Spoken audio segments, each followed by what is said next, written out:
About 65 जी येईल ते आयुष्य जगायचं. बोलो रिस्क घ्यायची, बोलो काय होईल ते होऊन दे. गुड आफ्टरनून दोघांना पण. आणि believe me, at the age of 75, at that age, you're very good looking and well dressed person I have seen. अनेक स्वागत आहे. रविवारची दुपार आहे आणि आज आपण सर्जरी सुरू करण्याचा जे काही आपला आज मानस आहे की दातांचा त्रास जाईल त्याचे आज आपले प्रयत्न सुरू होत आहेत. तर पहिलाच प्रश्न आहे तुम्हाला दोघांना पण. पहिले काकांपासून सुरुवात करू आणि मग तुमच्यापासून सुरुवात करू. काका, काय नाव आहे, किती वय आहे आणि दातांचा काय त्रास आहे? अच्छा, माझं नाव दीपक नागवेकर. माझं वय आता रनिंग एज 75. आणि काय त्रास आहे दातांचा? मला दातांना इकडे सगळं म्हणजे खाताना जरा त्रास होता आणि 3-4 दात पडलेले पण आहेत. आणि आता सगळं थोडे बिग झाले आहेत दातात सगळं. त्यासाठी आता पूर्ण एक डेंटल इम्प्लांट करून घ्यायचा माझा विचार आहे सगळं. आणि हे जे दात आहेत समोरचे हे ते पण आर्टिफिशियलच आहे होते दात. वरचे आणि खालचे अपर जॉनला हेच आहे सगळं. किती वर्ष झाले काका यांना? यांना जवळजवळ 25 वर्ष झाली. आणि 25 वर्ष आपण आर्टिफिशियल दात होते. आणि आता जो जेवणाचा त्रास आहे तो वाढलाय. हो, जेवणाचा त्रास वाढलाय. चावताना जरा त्रास होतो, म्हणजे सगळं. बोलताना पण त्रास होतो? बोलताना नाही त्रास होतो. असं तुम्ही अनुभवलंय का की काही शब्द आहेत जे अस्पष्ट जातात? थोडेसे केव्हा केव्हा थोडेसे अस्पष्ट होतात शब्द, कारण बोलताना जीभ थोडी त्या ह्याच्यामध्ये होते. काकू, तुम्हाला मला विचारायचं कारण की काकांचा माझा संवाद कमी आहे मोबाईलवर. सगळा संवाद फक्त तुमच्याशी आहे. तुम्हीच सगळं काही, आणि मी तुमची जी ही आहे तळमळ ती पाहत होतो, सगळं फोनवर मला समजत होते. तुमचा काय अनुभव आहे काकांचा गेल्या 4-5 महिन्यात दातांच्या त्रासाविषयी, आणि त्रास कसा वाढत गेला त्याच्याविषयी मला जाणून घ्यायचं. जेवणाचं त्यांना होत नव्हतं. जेवताना खूप म्हणजे त्यांना त्रास दुखत होतं त्यांना. आणि मग खाणं पण त्याचं कमी झालं होतं म्हणजे. आणि हेल्थवर त्याचा इम्पॅक्ट दिसत होता. ते म्हणजे असं खात नव्हते बरोबर. त्याच्यामुळे मग आम्ही ठरवलं की असं हे करून घेऊया म्हणून. असं वेट लॉस पण तुम्ही? हो, वेट लॉस पण झाला त्यांचा. मला अजून एक प्रश्न विचारायचा आहे तुम्हाला स्पेशली.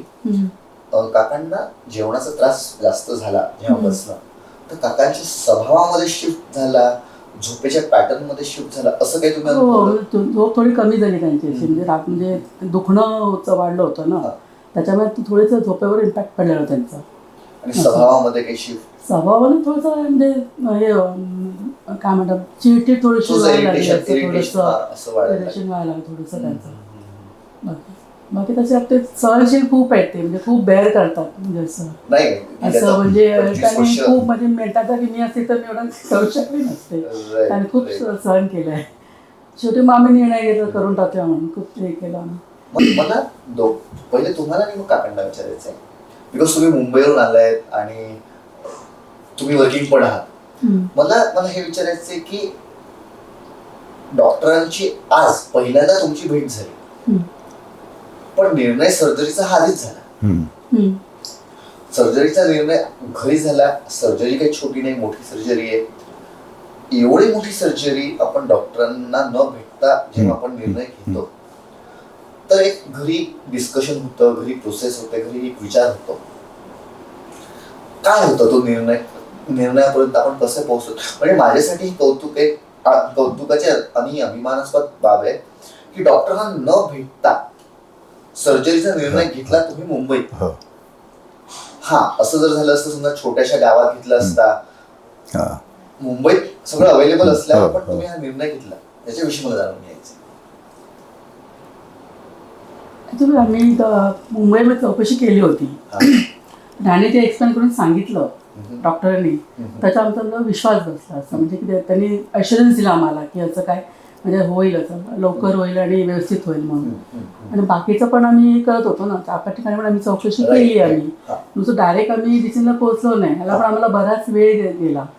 पण जे त्या पद्धतीने आम्हाला हे केलं, कन्व्हिन्स केलं त्यांनी, त्याप्रमाणे आम्ही डिसाईड केलं चला तिकडे जाऊन मग करूया मग आपण. दादा तुमचं पण सेम?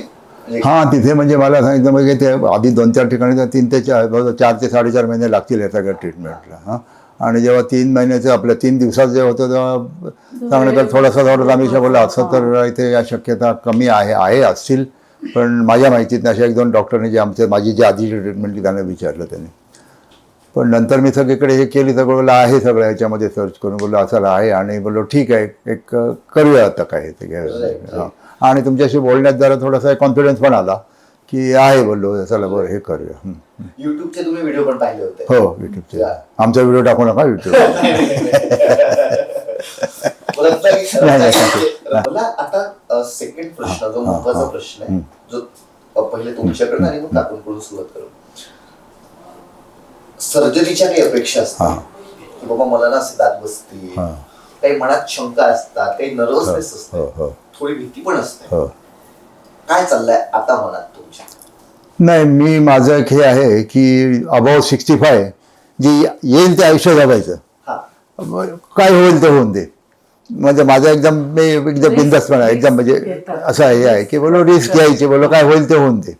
एक आपल्याला हे आहे चांगलं तर होईल, आणखीन वाईट काय होणार आहे, झालं तर चांगलंच होईल. तुमच्या मनात काय चाललंय? मला थोडी भीती आहे अजूनही आहे की नंतर त्यांना त्रास होता कामा नये. बस माझी इच्छा आहे की ते करून करतोय आम्ही, पण त्यानंतर त्यांना सफर नाही होता कामा नये. मला अजून एक प्रश्न यात ऍड करायचा आहे, तो तुम्हाला आहे स्पेशली, मग आपण दोघांना पण तुम्ही उत्तर द्या. अच्छा.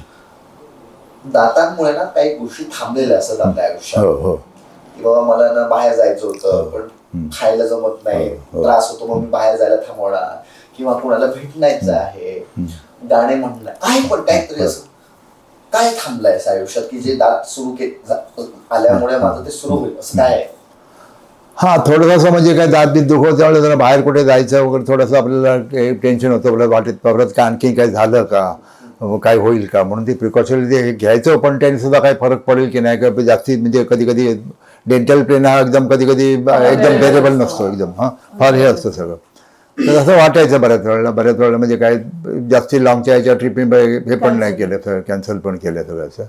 कळक आहे आपल्या चपातीपेक्षा बिस्किट हे जे आहे कळक आहे, तर आपण इतकं कळक बिस्किट खाऊ शकतो इझिली, तर चपाती पण आपण इझिली खाऊ शकतो.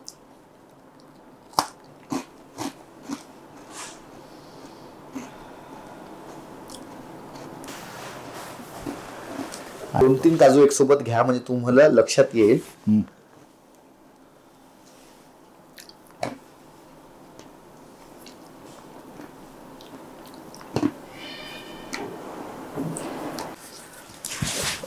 गुड इव्हनिंग काका, तुम्हाला नमस्कार. मागच्या व्हिडिओमध्ये काकू होत्या, आता जॉबमुळे आता त्या आज नाही आहेत. 3 दिवसापूर्वी तुम्ही मुंबईवरून आला, आज मुंबईला जायची तयारी आहे, पण मुंबईला जाताना आज दात घेऊन जातोय. काय अनुभव आहे 3 दिवसांचा? हाय बरं वाटतंय, तर दात हे आले नवीन हे आल्यासारखं वाटतंय, जरा काहीतरी नवीन लावल्यासारखं वाटतं, काहीतरी वेगळं वाटतंय. वेगळं वाटतं, तोंडामध्ये वेगळं वाटत असेल. कारण 7-8 दात नव्हते आधी, ते आता जरा व्यवस्थित वाटते जरा. सर्जरीचा काय अनुभव आहे? चांगलं व्यवस्थित झाली, काय म्हणजे काय जास्ती काय पेन वगैरे झालं नाही, आरामात झाली सगळं. काय ते म्हणजे नॉर्मल याच्यात सगळं व्यवस्थित झालं. पेन पहिल्या ज्या दिवशी आपली सर्जरी झाली त्या दिवशी तुम्ही हॉटेलला गेला, काय अनुभव म्हणजे दुखलं, पेन होतं तुम्हाला, काय होतं? नाही थोडंसं म्हणजे जीभ जड झाली तर ते ह्याच्यामुळे ॲनेस्थेशियामुळे थोडंसं जीभ जड झाली होती आणि हे सगळं ओटबीट हे झालं, पण बाकी विशेष काय झालं नाही. सगळं. आणि सेकंड दिवशी तर मग त्रास कमी होतात? हो सगळं हे व्यवस्थित होतं सगळं. डॉक्टर मनीष विषयी, क्लिनिक विषयी काय अनुभव आहे? छान व्यवस्थित आहे, अगदी चांगलं. तुम्ही मला चांगलं हे केलं सगळं. म्हणजे असं मला आय फील होमली हिअर.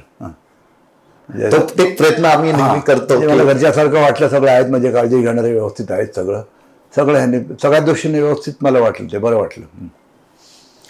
आज सर दात बसलेत, आज आपण घरी जाणार आहे, काय चाललंय मनात तुमच्या? आज काय चाललंय आता? म्हणजे मी असं हा प्रश्न मी यासाठी विचारतो की एक नवीन अनुभव असतो. तुम्ही खाऊन पण पाहिलं, घरी जायचंय, 3-4 तासांनी तुम्ही मुंबईला पोहोचणार, काय चाललंय मनात की काय रिएक्शन असेल? हाय जर घरी पण हे करायचंय म्हणजे बघायचं तर दाखवायचे दात कसे आहेत, झालं व्यवस्थित हे सांगायचं. आपण एक व्हिडिओ कॉल आपण करूया. पण बाकी ओव्हरऑल अनुभव पुण्यात ट्रिपचा या क्लिनिकचा, तुम्ही जो निर्णय घेतला त्या निर्णयाला आम्ही सार्थ झालो, हा 100% साथ झाला, व्यवस्थित वाटलं मला. पहिल्या थोडंसं मला हे होतं संशय होतं थोडासा, मुलं काय होईल की नाही व्यवस्थित, काय नाही वगैरे सगळं ते.